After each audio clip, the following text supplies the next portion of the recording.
Hvis vi vil lade vores skuespillere stemmer, den ene efter den anden, lyde i vort øre, vil vi høre, at det er naturen givende organ hos de fleste, og navnlig hos de fleste yngre, er middelmådigt. Hos mange vil vi finde stemmerne tilgroet med bilyds ukrudt, så deres klang og farve næsten forsvinder.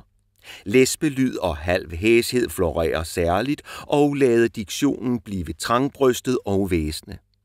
Disse tilslørede og urene stemmer gør et så meget besynderligere indtryk, som de står side om side med organer af en helt anden art. Man har sluppet al denne visken, lesben og væsen løs på teatret, hvor man lader den vokse vildt. Man formulerer ikke nye love for stemmerne, og man uddanner dem ikke efter det nye behov. Hvis man vil høre efter, hvorledes vores unge skuespillere taler, vil man opdage den fuldstændige mangel på enhed i bestræbelserne. Tag et drama. Den unge elsker taler fuldstændig akademisk, øjensynligt uddannet ved evindelige Øhlenslærer-deklamationer, stiller han ordene op i lange og brede kolonner og lader replikken komme som en stigende strøm fra sine læber. Den unge elskerinde snorer sin replik af med summende hast, så man har en fornemmelse af urfjedre, der springer. Bon vivant lader ordene knap dumpe uden for tænderne, før han sluger dem i sig igen i et eller en rømmen. Damen deklamerer, og alle sætninger bliver lige tomme i den samme hulhed. Tingen er, at vores unge skuespillere hverken synes at kende vejen eller målet.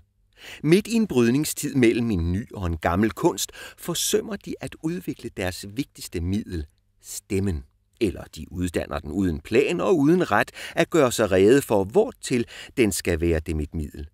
Det er imidlertid nødvendigt, at de lærer det, for at de selv kan forsøge at opnå uddannelse i et land, hvor nationalscenens elever, hvis de vil uddanne deres organer, er henvist til at få dem tilfilet på anstalten for døvstumme. Det er der, hvor teaterelever holder taleøvelser. Desuden tror jeg, at under denne evige lytten til sig selv også det rene skønhedsbegreb vil ske fyldest. Til man vil ubevidst vendes til at opsøge de for sin stemme skønnest. Det vil sige mest indsmirrende, mest overbevisende toner og lyd. Hvem vil vel ikke tale ømt til den elskede, så mildt for at trøste en sørgende, blødt for at tysse på et barn? Når man anstiller dette studium af sit eget organ, vil man erfare, at det går en over for tonen i ens daglige liv, som med en melodi, man søger, og som man ikke straks kan finde. Man vil ligesom have den inde i brystet og vagt kredse om den. Man vil til sidst finde, at nu har man den, og man vil søge at hviske den for sig selv, sagte nynne. Og så ser man har endnu ikke grebet den. Man forsøger på ny, og endelig arbejder melodien sig frem gennem en samlende nynnen af tonerne. Når vi have fået fat i melodien, nynne vi den først. Siden synge vi den, og vi forsøger at synge den kønnere og kønnere, alt som et fyldigere og fyldigere udtryk for, hvad den indeholder, og for, hvad vi føler.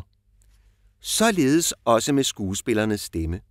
Man vil lære, så at sige, at udfylde det fundne udtryk, gøre det så vidt som muligt, så det har så meget vær og ånde som muligt er. Dette er stemmens kunst, afluret personligheden. Kunsten er vanskelig, og vort teaters lamentable tilstand viser sig intet sted stærkere end her, hvor nogle deklamerer, andre tale, i det de bevarer alle deres organs mangler, uden at forsøge at uddybe dette organ og gøre det levende som et dyrket og klart udtryk for deres eget liv. Imitation af fremmed stemmeskønhed kan lede, har vi set. Den ender med helt at tilsløre personligheden, og bag den ængstes vi og trættes vi af tomheden. At fange, at kende og derpå at dyrke sin stemme, det er målet. Kun når det er nået, kan man nå det store, at fremstille de af en anden skabte mennesker i sit billede. Måtte dog vores teaterledere snart indse dette. Måtte frem for alt vores unge skuespillere forstå, at dette er vejen. Så vil de ophøre at tale efter den og den metode, for på scenen at tale med deres egen gennem studiet af den for ejendommelige egenskaber rensede røst.